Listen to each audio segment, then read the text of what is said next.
Hello అండి, welcome to mind smart kitchen. ఇవాళ మనము ట్రావెల్ స్నాక్స్ రెసిపీ పోహా చుడువా చేసుకుందాము. ఇక్కడ నేను కొద్దిగా పోహా తీసుకున్నాను. పేపర్ అటుకులు వస్తాయి కదా అవి, అలాగే కొద్దిగా బొనుగులు కూడా తీసుకున్నాను.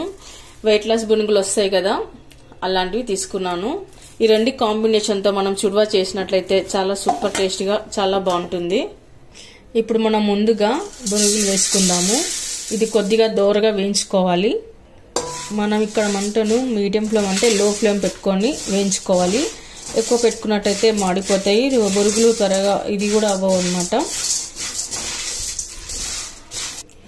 బాగా మంచిగా క్రంచీగా క్రిస్పీగా అయ్యే వరకు మనం వేయించుకోవాలండి. అలా వేయించుకున్నప్పుడే మనం తినేటప్పుడు మంచిగా కరిగిపోతాయి. ఇప్పుడు వీటిని ఒక బౌల్లోకి తీసుకొని తర్వాత మనం అటుకులు వేయించుకోవాలి. ఇప్పుడు మనం అటుకులు వేసుకొని వేయించుకుందాము.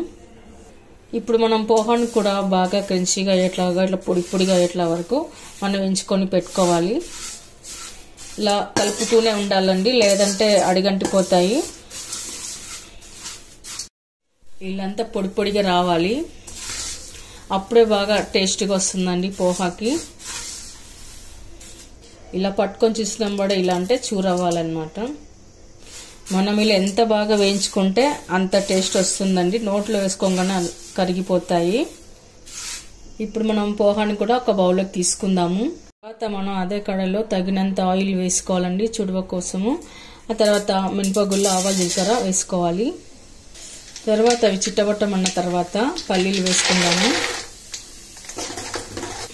పుట్నాల పప్పు, కరివేపాకు, గ్రీన్ చిల్లీ, ఆ తర్వాత 4 వెల్లుల్లి రెబ్బలు, స్మాల్గా కట్ చేసి పెట్టుకున్న ఎండు కొబ్బరి, ఇవన్నీ వేసాక ఒకసారి కలుపుకొని పెట్టుకోవాలి.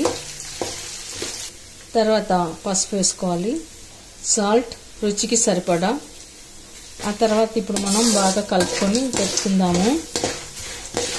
ఓకే అండి, నేను ఇక్కడ స్టవ్ ఆఫ్ చేశాను. ఇది కంప్లీట్గా కూల్ అయిన తర్వాత మనము పోహా బొనుగులు వేసుకొని కలుపుకొని పెట్టుకోవాలి. ఇప్పుడు తాలింపు అంతా చల్లారిన తర్వాత మనము వేయించి పెట్టుకున్న పోహా వేసుకుందాము. అలాగే వేయించి పెట్టుకున్న బొనుగులు కూడా వేసుకోవాలి. ఇప్పుడు అంతా బాగా కలిసేలా కలుపుకొని పెట్టుకుందాము.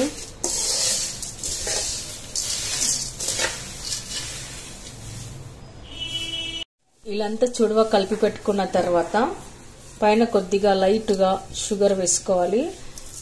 చాలా సూపర్ టేస్ట్గా ఉంటుందండి. మీకు ఇష్టమైతే వేసుకోండి, లేదా స్కిప్ చేయవచ్చు. తర్వాత మనం ఒకసారి కలుపుకొని పెట్టుకుందాము. ఓకే అండి, చూసారుగా పోహా అండ్ బొనుగుల చుడువ ఈ కాంబినేషన్తో చేసిన చుడువ చాలా అద్భుతమైన టేస్ట్, చాలా బాగుంటుందండి. చాలా టేస్ట్గా కూడా ఉంటుంది. ఎక్కువ ట్రావెల్కే కాకుండా ఇది మన ఇంట్లో కూడా 1 మంత్ వరకు స్టోర్ చేసి పెట్టుకుంటే చాలా ఫ్రెష్గా చాలా బాగుంటుంది. ఈవినింగ్ టైంలో ఎవరైనా వచ్చినప్పుడు కానీ పిల్లలకి కానీ ఎవరికైనా కానీ మనం చేసుకొని తినడానికి చాలా టేస్ట్గా బాగుంటుందండి. మరి మీరు కూడా ఒకసారి ట్రై చేయండి. మీకు ఎలా కుదిరిందో కామెంట్స్లో పెట్టండి, లైక్ చేయండి, షేర్ చేయండి. తప్పకుండా మన ఛానల్ని సబ్స్క్రైబ్ చేయండి.